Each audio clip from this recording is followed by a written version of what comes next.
तो आपका स्वागत है हमारे YouTube channel the learning lamp पर, जिस पर हम लोग कक्षा 10 के सिलेबस मैथ के बारे में चर्चा करेंगे, जो इस प्रकार है। के बारे में पढ़ना है, संख्या पद्धति के बाद बहुपद पढ़ना है। बहुपद में दो चर वाले रैखिक समीकरण के युग्म द्विघात समीकरण पढ़ना है। समांतर श्रेणी एक नया चैप्टर है हम लोग को। फिर त्रिभुज जो पहले से पढ़ते आ रहे हैं। निर्देशांक ज्योमेट्री ये भी नया चैप्टर है। त्रिकोणमिति का परिचय ये बिल्कुल नया सब्जेक्ट है, जिसके बारे में बच्चे हमेशा डरा करते हैं और इसके बारे में गलत अवधारणाएं फैल जाती हैं बच्चों में कि बहुत कठिन सब्जेक्ट है, कठिन चैप्टर है। इसके बाद त्रिकोणमिति के कुछ अनुप्रयोग है, दोनों एक ही चैप्टर है। दोनों के बारे में हम लोग पहले शुरू करेंगे, क्योंकि ये ज़्यादातर बच्चों के दिमाग में ये फैल जाता है कि ये बहुत कठिन चैप्टर है और हमसे नहीं होगा। पढ़ने के बाद हम लोग को पता चलेगा कि यह सबसे सरल सब्जेक्ट टॉपिक है। इसके बाद हम लोग को वृत्त के बारे में पढ़ना है, रचना के बारे में पढ़ना है, वृत्त से संबंधित क्षेत्रफल के बारे में पढ़ना है और सांख्यिकी तथा प्रायिकता, जो कि कक्षा 9 से हम लोग पढ़ते आ रहे हैं। आज का हमारा नया टॉपिक त्रिकोणमिति हम लोग शुरू करने जा रहे हैं, जिसमें हम लोग त्रिकोणमिति के अनुपात और उसके अनुप्रयोग के बारे में पढ़ेंगे।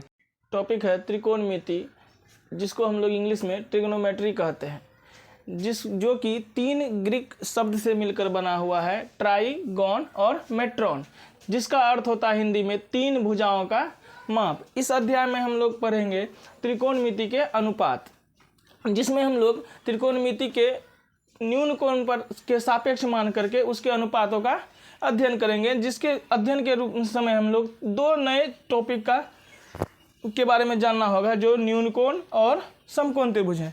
न्यून कोण वैसे कोण को कहते हैं जो 90 डिग्री से छोटा हो, जैसे 70 डिग्री, 60 डिग्री, 45 डिग्री, कुछ भी हो सकता है इस तरह से, लेकिन 90 से छोटा होना चाहिए। वैसे सभी कोण को हम लोग क्या कहते हैं? न्यून कोण कहते हैं। समकोण त्रिभुज, समकोण त्रिभुज किसको कहते हैं? त्रिभुज को हम लोग 3 प्रकार के त्रिभुज पढ़े हैं कोण के आधार पर, जिसमें एक प्रकार है समकोण त्रिभुज, जो हम लोग को त्रिकोणमिति में आना चाहिए। इसके लिए हम लोग इस पर चर्चा करते हैं कि समकोण त्रिभुज किसको कहेंगे। वैसे सभी त्रिभुज जिसके एक कोण 90 डिग्री हो, उसको हम लोग क्या कहते हैं? समकोण त्रिभुज कहते हैं। समकोण त्रिभुज के बारे में जानने के बाद हम लोग को यह जानना है कि समकोण त्रिभुज में भी 3 भुजा होते हैं और तीनों भुजा के बारे में हमें जानना होगा, जो आगे चलकर हमें जरूरत पड़ेगी। A B C, A B भुजा और बी सी भुजा लंब या आधार दोनों में से कुछ हो सकता है, और यह हमेशा ये बड़ी भुजा जो होगी वो कर्ण होगी। बड़ी भुजा हमेशा फिक्स होता है कर्ण, जिसको हाइपोटेन्यूज कहते हैं। यहाँ रहने ये बड़ी भुजा जो है ये हाइपोटेन्यूज हो गया, कर्ण।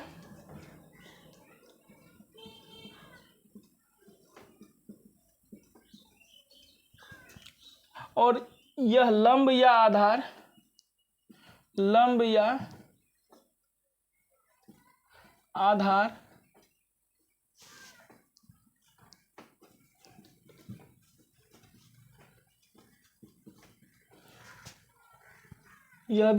लंब और आधार हो सकता है, यह भी लंब और आधार दोनों हो सकता है। आधार या लंब दोनों हो सकता है। अब यही हमको पढ़ना है कि कब ये लंब होगा, कब ये लंब होगा, कब ये आधार बनेगा, कब ये आधार बनेगा। सबसे इंपॉर्टेंट चीज़ यही जानना होता है हम लोग को। तो इसमें हम जैसे कि पहले ही पढ़ चुके हैं, जिसमें समकोण त्रिभुज के भुजाओं के अनुपात उसके न्यून कोण के सापेक्ष ज्ञात करने की विधि है। तो न्यून कोण जो लेंगे उसके आधार पर हम लोग को क्या करना है? लंब और आधार डिसाइड करना है। जैसे सपोज हम लोग न्यून कोण ले लेते हैं ए। न्यून कोण ए लेने के बाद न्यून कोण ए के सापेक्ष हमारा लंब क्या हो जाएगा? तो जैसा कि हम लोग क्या जानते हैं, लंब न्यून कोण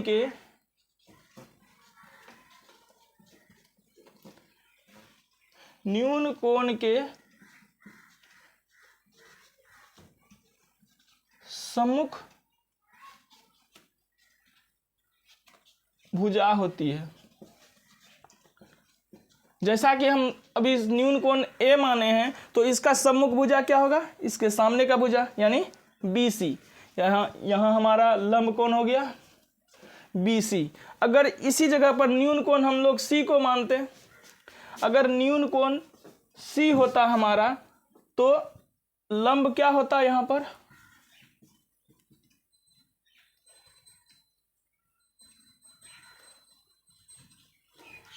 सम्मुख भुजा।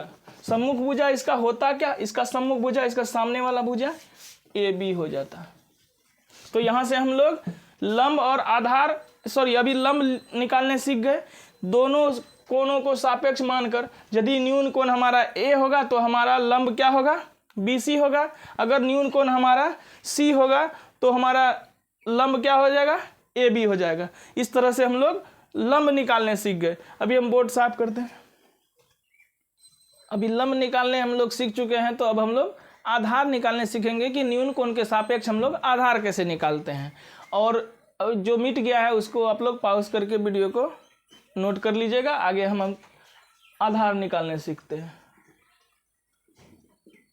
आधार कैसे निकालेंगे, सबसे पहले हम कोण A सापेक्ष मानते हैं। न्यून कोण A सापेक्ष लेकर के हम लोग का आधार निकालना है।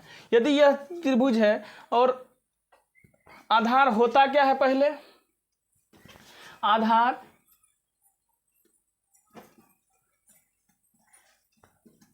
समकोण त्रिभुज के न्यून कोण के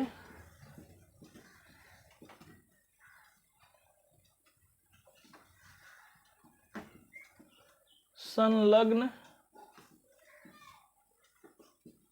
भुजा आधार कहलाती है। संलग्न मतलब जो भी न्यून कोण हम लोग लेंगे उससे लगा हुआ भुजा कर्ण को छोड़कर। तो अगर हम लोग न्यून कोण A लेते हैं तो हाइपोटेन्यूज को छोड़ के AB भुजा है जो कि कोण A से संलग्न है, तो वह हमारा AB भुजा क्या हो जाएगा, कोण C के लिए जब कोण A लेंगे, जब कोण A न्यून कोण लेंगे तो कोण A के संलग्न भुजा कौन सा हो जाएगा, AB। अर्थात हमारा आधार क्या हो जाएगा, AB। यदि कोण इसी के जगह अगर कोण C हमारा न्यून कोण होगा,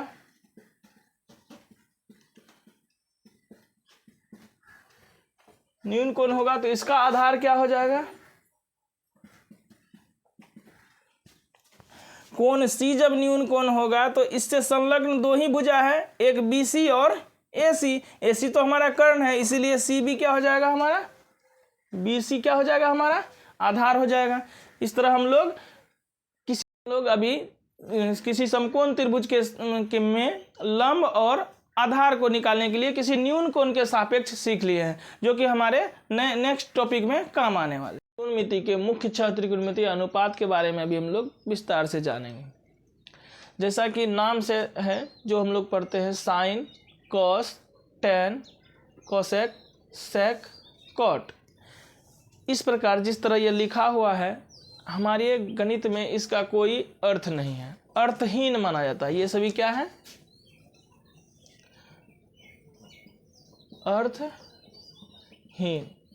जब तक इसके साथ थीटा अर्थात कोण का मान नहीं लिखा जाए या कोण नहीं निर्दिष्ट किया जाए, तब तक उसका कोई अर्थ नहीं होता है। अतः जब भी हमको इसका प्रयोग करना होगा, त्रिकोणमितीय अनुपात को लिखना होगा, तो उसके साथ उसका कोण लिखना अनिवार्य हो जाता है।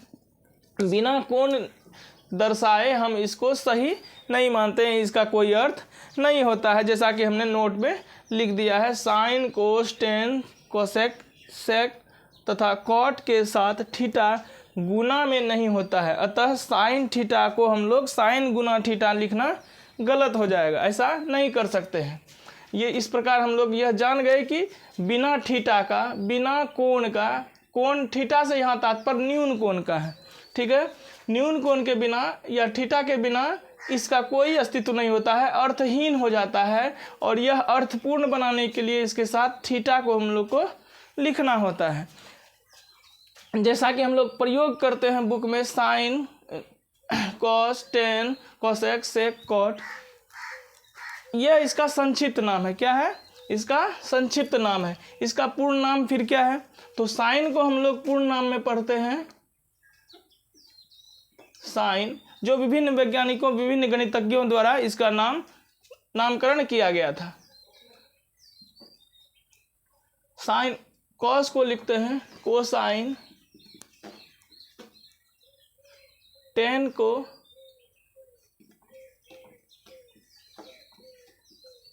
टेंजेंट, कोसेक का कोसेकेंट, सेक को सेकेंड और कॉट को कोटेंजेंट।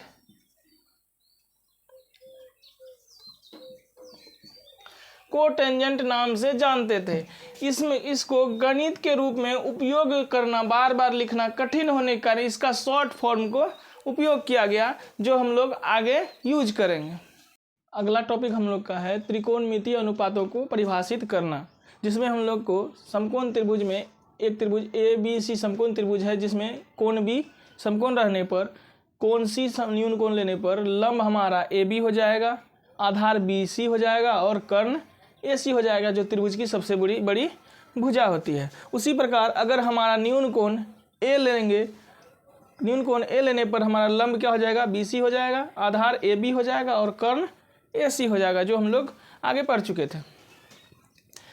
अब जैसे साइन A के लिए त्रिकोणमितीय अनुपात अगर लिखना होगा हमको, तो हम लिखेंगे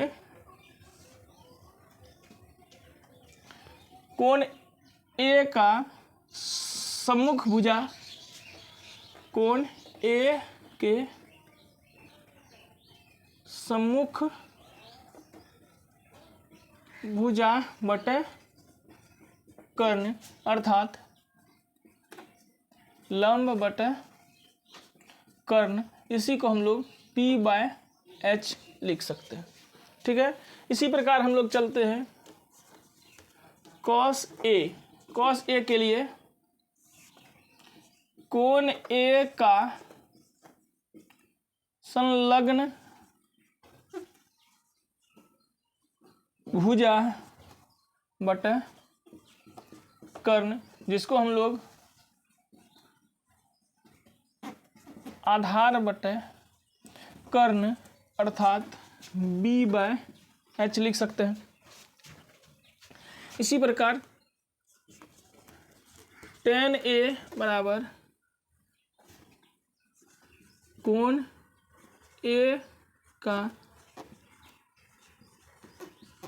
सम्मुख भुजा बटे कोण A का संलग्न भुजा अर्थात लंब बटे आधार P/B लिखते हैं। ठीक है। आगे हम लोग कोसेक A, सेक A तथा कॉट A को भी इसी प्रकार से परिभाषित करेंगे। तो सेक A बराबर होता है कर्ण बटे कोण A का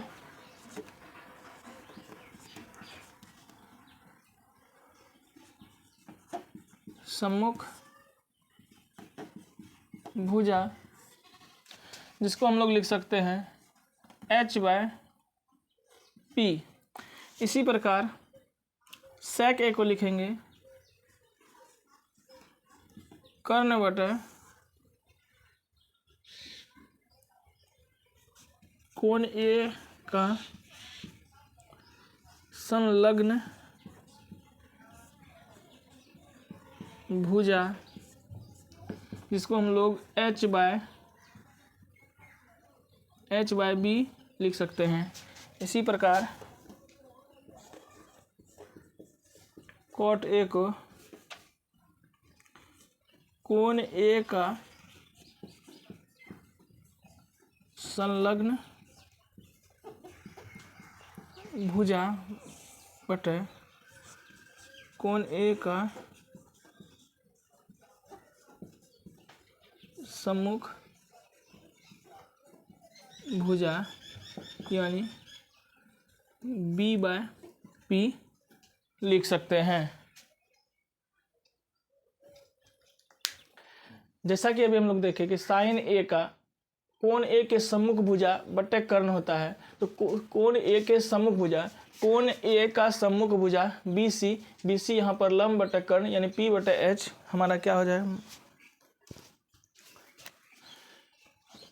इसके आधार पर हमारा लंब क्या हो जाएगा, कोण ए के सम्मुख भुजा। कोण ए के सम्मुख भुजा क्या है, यदि कोण हमारा न्यून कोण है तो उसके लिए हम लोग पहले ही लिख दिए हैं, कोण ए अगर न्यून कोण होगा तो लंब क्या हो जाएगा, BC हो जाएगा। इसलिए P के जगह पर क्या हो जाएगा, BC लिखेंगे और हाइपोटेन्यूज HAC। इसी प्रकार कॉस ए के लिए कोण ए का संलग्न भुजा, कॉस ए का संलग्न भुजा, सॉरी कोण ए का संलग्न भुजा क्या हो जाएगा, AB, तो आधार AB और कर्ण AC। इसी प्रकार tan A के लिए कोण A का सम्मुख भुजा लंब होता है और A का संलग्न भुजा आधार होता है P, तो P हमारा क्या हो जाएगा, BC और आधार B हमारा क्या हो जाएगा, AB। इसी प्रकार एक न्यून कोण A लेने पर कॉसेक A बराबर कर्ण बटे कोण A का सम्मुख भुजा यानी H/P, H का मान AC और P का मान BC। इसी प्रकार सेक A के लिए कर्ण AC बटे A का संलग्न भुजा अर्थात B यानी आधार, यहाँ पर ये नहीं लिखे ना,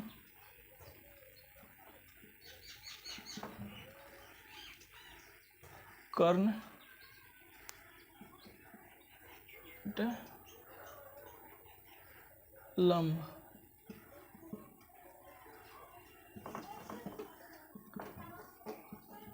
कर्ण बटे आधार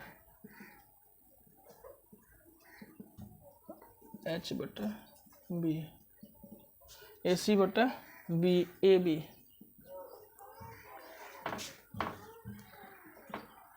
कॉट ए के लिए कोण ए का संलग्न भुजा अर्थात आधार बटे कोण ए का सम्मुख भुजा अर्थात लंब,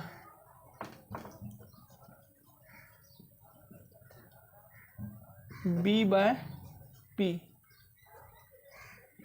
जिसको लिख सकते हैं B, यहाँ पर हमारा आधार हो गया AB और लंब हो गया हमारा BC। इसी प्रकार हम कोण C को न्यून कोण लेकर के भी हम लोग लिख सकते हैं, ये सेम रहेगा और बस हमारा मान ये बदल जाएगा। अगर कोण C लेंगे तो हमारा लंब हो जाएगा, कोण C लेने पर इसका सम्मुख भुजा लंब हो जाएगा AB, इसके जगह पर AB लंब लेंगे और आधार हो जाएगा हमारा BC, क्योंकि कोण C हो गया, अगर कोण C ले रहे हैं न्यून कोण तो इससे संलग्न भुजा BC है, इस आधार पर हमारा आधार हो जाएगा BC और कर्ण हमेशा एक ही समान होता है, त्रिभुज का कोई न्यून कोण चेंज हो जाने पर भी इसका कर्ण नहीं बदलता है। यानी जब कोण न्यून कोण C लेंगे तो भी कर्ण हमारा ये ही होगा, AC ही होगा, और जब हम न्यून कोण A लेंगे तो भी हमारा कर्ण AC ही होगा इस त्रिभुज के लिए। जैसा कि हम लोग पढ़े अभी, उस आधार पे हम लोग देखते हैं कि साइन A लंब बटे कर्ण होता है, उसी प्रकार कॉस A बराबर कर्ण बटे लंब होता है, जस्ट इसका अपोजिट होता है, उल्टा होता है। अतः हम लोग यह पाते हैं कि साइन A बराबर 1 बटे कॉसेक A और इसी प्रकार कॉसेक A बराबर 1 बटे साइन A। इसी प्रकार अन्य त्रिकोणमितीय अनुपातों का तुलना करने पर हम पाते हैं कॉस A बराबर आधार बटे कर्ण तथा सेक A बराबर कर्ण बटे आधार, जस्ट इसका अपोजिट है, इसलिए कॉस A बराबर 1 बटे सेक तथा सेक A बराबर 1 बटे कॉस हम लोग लिख सकते हैं। इसी प्रकार tan A बराबर लंब बटे आधार तथा कॉट A बराबर आधार बटे लंब, tan A बराबर 1 बटे कॉट लिख सकते हैं तथा कॉट A बराबर 1 बटे tan A लिख सकते हैं। इस प्रकार हमारा त्रिकोणमिति अनुपात का टॉपिक खत्म हुआ, समाप्त हुआ। और इसके आगे हमारा पाइथागोरस प्रमेय होगा, जिसके आधार पर दूसरा वीडियो बनेगा और इससे हमारा बेसिक कंप्लीट होता है त्रिकोणमितीय अनुपात।